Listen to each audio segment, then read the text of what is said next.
Hi everyone, Frankie from EasyPowerwall. In the last video I installed the battery box and configured the BMS. Now to use the full potential of the battery box, which is here right behind me, I have to connect it to an inverter. In the past I reviewed the Anenji Inverter. I will put the link here on the video. Now let's hook it up, establish a communication between the inverter and the battery and go over all the settings. Lots of things to talk about, so let's dive straight into the video. Let's connect the battery with the battery box and set up the RS485 communication. For your convenience, I already connected the battery with the inverter.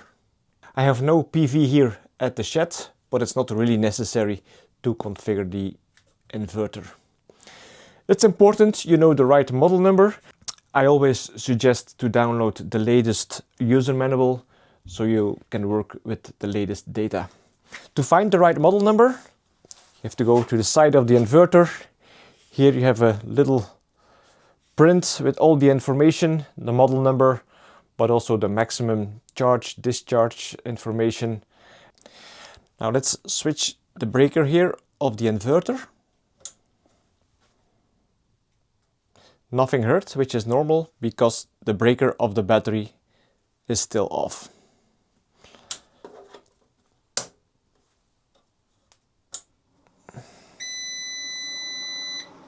We have to change one setting into the inverter. I'll show you how. You press 3 seconds on the enter button. I will not go over all settings. I will explain later what SBU means, but now I will make the connection between the inverter and the battery box. You have to go to menu number 5. Now it's on use, but we will change the setting. When 5 is selected, you press enter again. Now you can scroll through the settings. But for our system, we have to use Li2. Press enter and now press escape. You probably noticed we have the Li icon here next to the battery. Press escape. Now let's see what happens. Now there's an error 19. Means there is no communication between the battery and the inverter. Which is normal because we didn't have the cable connected between the two units. To connect the battery with the inverter, I have to use this regular UTP cable. There was one delivered with the battery box. This cable is a little short and this was delivered to interconnect or daisy chain several battery boxes. So I will use this one, just came from a junk box. If you have some cable laying around, costs only a few dollars if you have to buy them, but it's just regular straight UTP cable. Let's start with the battery first. On your left you have the RS485 CAN and here both RS485 2. To make the connection, use the first RS485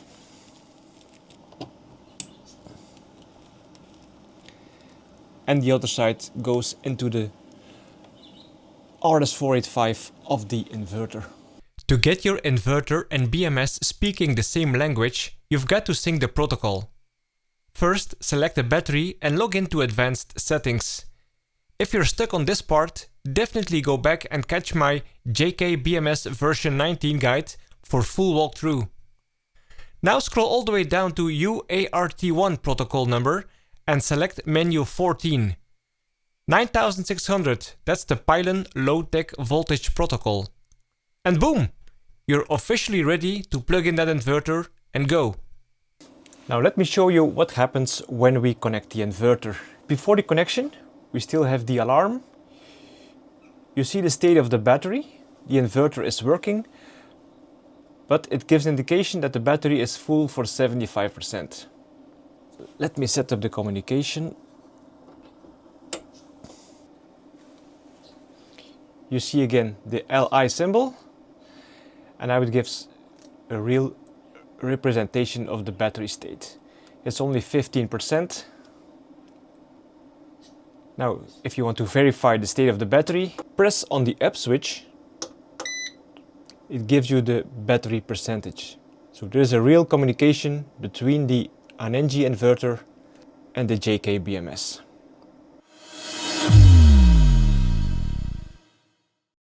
I have read the user manual from cover to cover. Not once, just a couple of times to be sure I have the right parameters. And now I'm ready to share these parameters with you and explain why I chose specific settings. Let's go over all the Anenji settings. I think most people will find SBU priority, solar battery utility, to be the best fit. It's pretty straightforward. You use solar power first whenever it's available. If you need more juice, the battery kicks in to help. And the grid is only there as a fallback if both are tapped out. Keep in mind that while SBU uses the battery after the sun goes down, the similar options SOL, SUB, UTI, SUF often switches straight to the grid at sunset to keep your batteries full for emergencies. Maximum charging current. This setting is the combined total of your AC and DC charging. It goes up to 120 amps, but the default is set to 60 amps.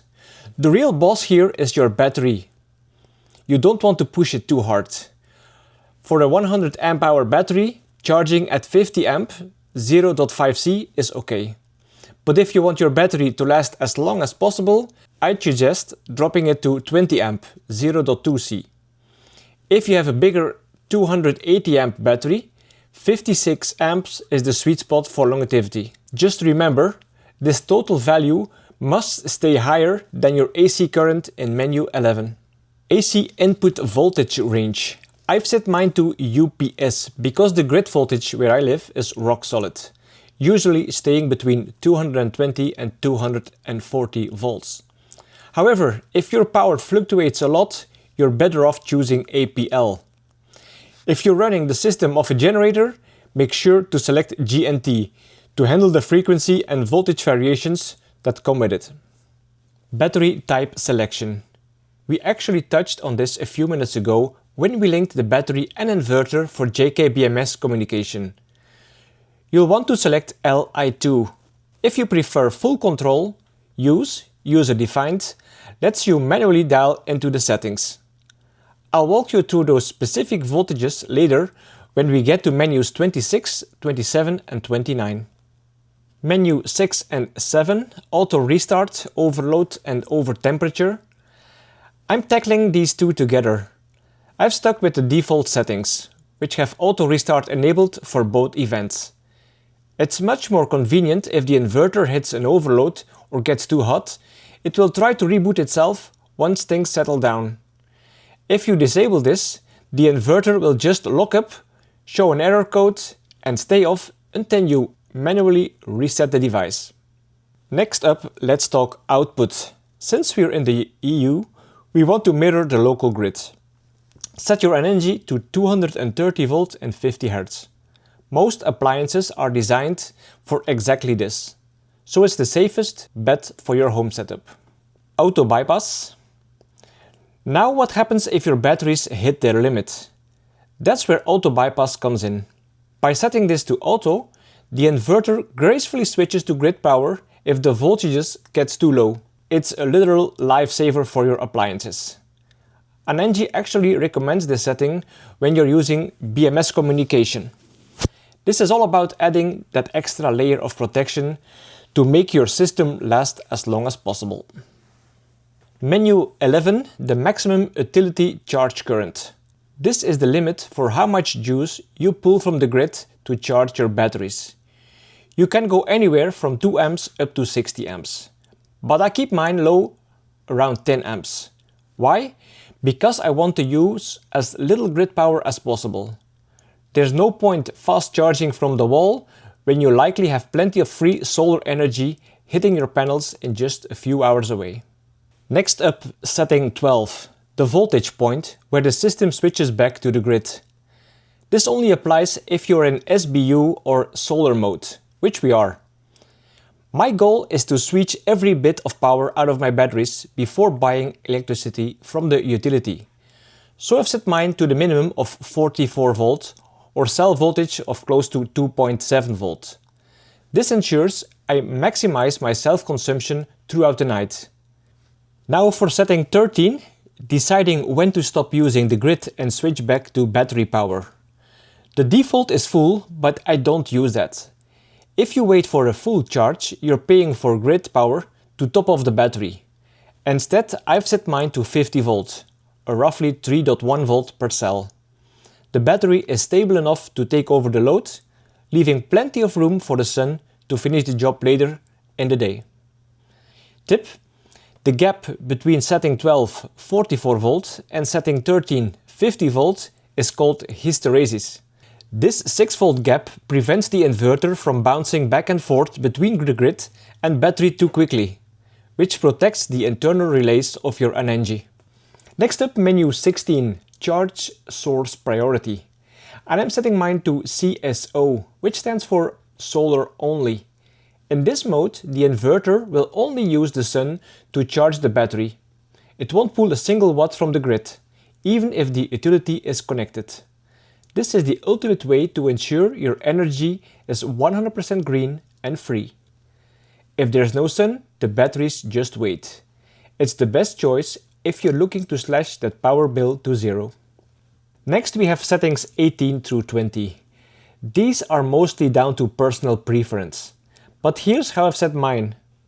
First, for the buzzer, I've gone with ND4. This means it only beeps if there's an actual fault. I'm trying to avoid an excessive noise, mostly because beeping leads to a very unhappy wife. For setting 19, the display, I'm currently set to stay on the last screen for testing, but once I'm done, I'll switch it back to the default screen so I can see the full household energy overview at a glance. Finally, for setting 20, I keep the backlight off. It's not really about the 2 watts of power savings, it's about making the LCD screen last as long as possible. If I need to see it, I just tap a button.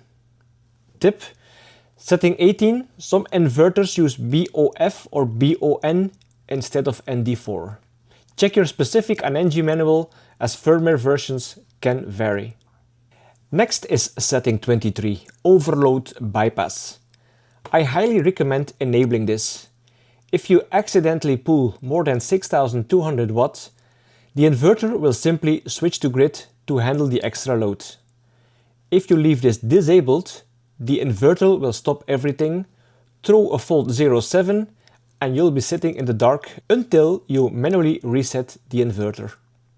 Setting 25 is the Modbus ID.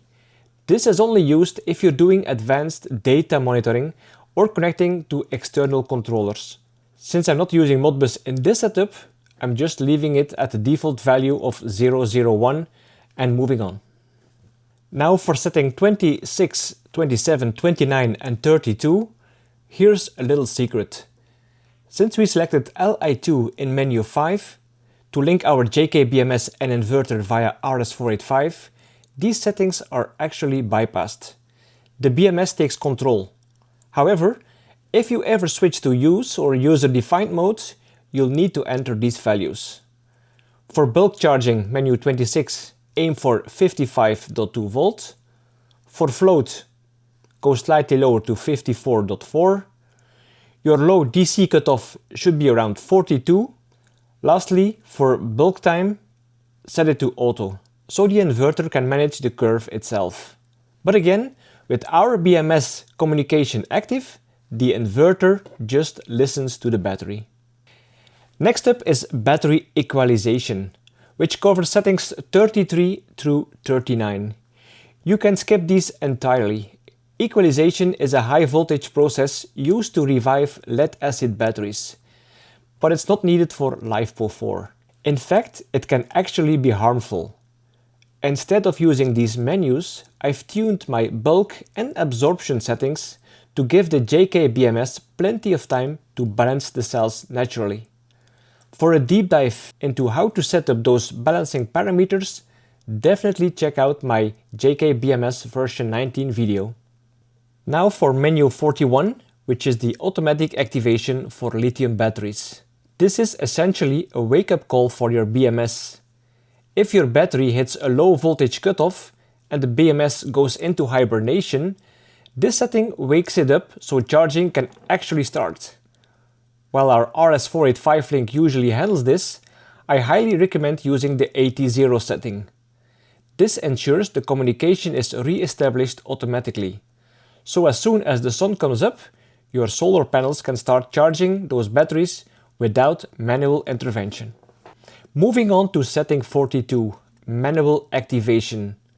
You'll see an option for enabling, which basically tells the inverter to wait for you to physically press a button to wake up the battery.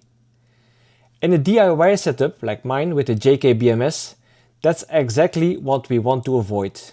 We want a system that thinks for itself. So I'm leaving this option on the default disabled setting. This ensures the inverter doesn't sit around waiting for a human intervention to get the power flowing again. Now let's look at setting 43. The SOC point or state of charge point for switching back to utility. This tells the inverter exactly at what percentage state of charge to flip to grid. Just remember, this only works if you are in SBU or solar first mode. I've set mine to 12%. I want to squeeze every bit of value out of my battery before I start paying for grid power. The default is usually 50%, but that's way too conservative for a high quality LiFePO 4 setup. 12% is my sweet spot for maximum savings. Now we hit setting 44, which is the back to battery state of charge point. Basically the opposite of what we just said. Honestly, I think Anenji made a big mistake here. The default is 95% and the lowest the firmware allows is 60%. For my 60 kWh battery bank, that means the grid would have to charge a massive 30 kWh before switching back to battery mode. I get that they want to avoid flip-flopping between sources, but I'd much rather see this at 30%.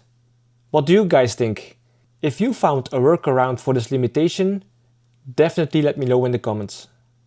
Next is setting 45, low DC cutoff.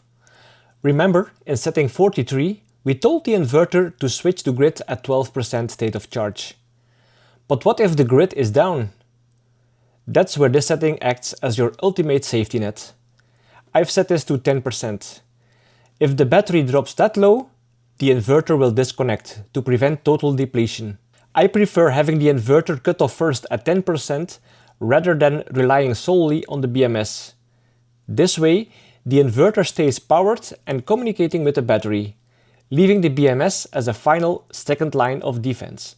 Next up is setting 46, maximum discharge current protection. While this inverter can technically handle peaks up to 500 amps, I've dialed mine back to 160 amp. Why? Because I want to protect the internal components and keep the heat inside the inverter to a minimum. I've purposely set this just below my JK-BMS limit of 180 amps. By doing this, the inverter will throttle itself before the BMS has to trip, which prevents a total system shutdown. This is a much smoother way to manage heavy loads. Tip: 160 amp at 48 volt is nearly 8 kilowatt, which is already higher than your inverter's 6.2 kilowatt rated output. This setting acts as a surge protector for the DC side of your system.